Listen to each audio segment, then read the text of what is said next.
پاکستان کی تہذیبی ثقافت میں جامعات کا کردار۔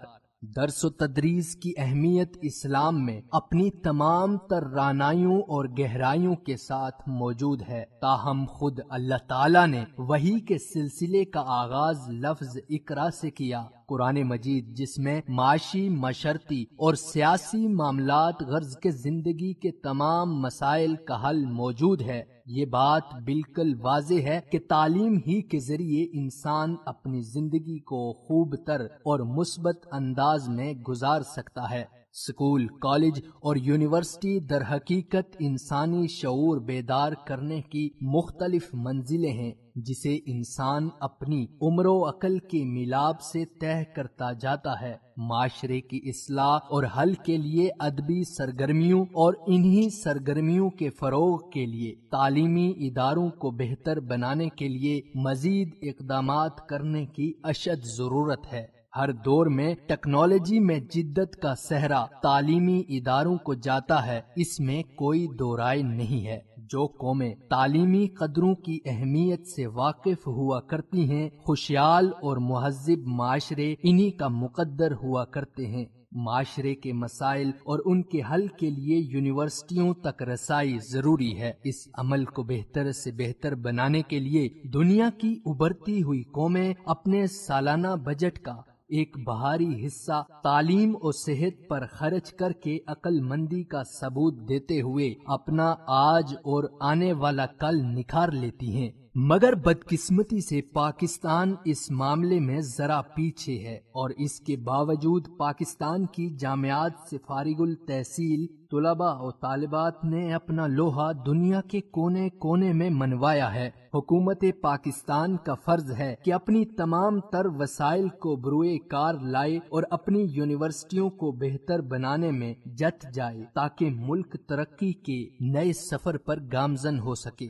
مگر افسوس اور دکھ کی انتہا ہے کہ جہاں دہشت گردی نے یونیورسٹیوں کی ساکھ کو بری طرح متاثر کیا، وہیں دینی درسگاہوں کی ساکھ بھی بری طرح متاثر ہوئی ہے۔ یونیورسٹیاں چونکہ اس معاشرے کا حصہ ہیں، اس لیے معاشرے میں چند شیطانی صفت درندے اپنے ناپاک عزائم کی تکمیل کے لیے درسگاہوں کا سہارا لے کر اپنی جہالت زدہ سوچ کا عملی مظاہرہ کرتے ہیں۔ ضرورت اس امر کی ہے کہ اس گندے پودے کو جڑ سے مٹایا جائے۔ قانون نافذ کرنے والے ادارے بجائے مدارس اور تعلیمی اداروں پر تنقید کے گولے برسائیں، ان میں چھپے ہوئے دہشت گردوں کو قوم کے سامنے لائیں اور ان کو سرعام ایسی عبرتناک سزا دی جائے کہ دیکھنے والے کارواں کانپ اٹھیں۔ ساری دنیا جانتی ہے کہ مسلمانوں کو بدنام کرنے کے لیے کتنے حربے آزمائے جا رہے ہیں۔ اس وقت دنیا میں مسلمان وہ واحد قوم ہے جو نشانے پر ہے۔ کشمیر، فلسطین، افغانستان، شام،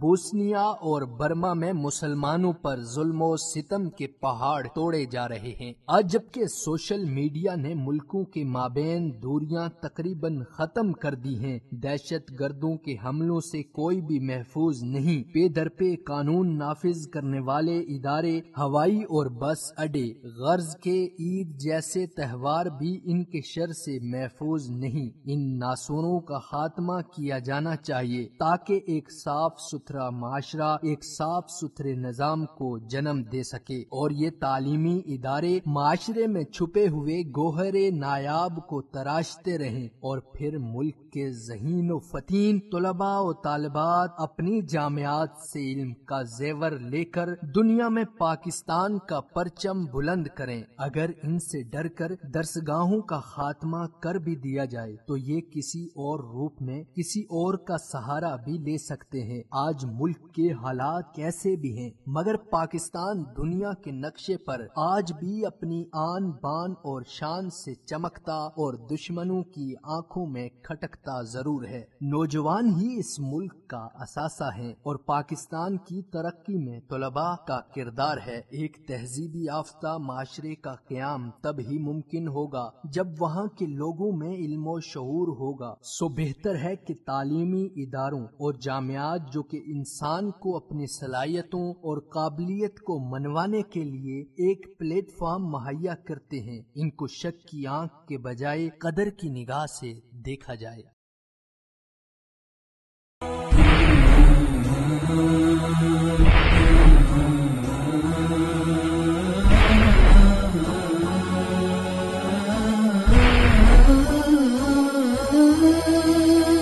مثال اردو، سچ کا چہرہ۔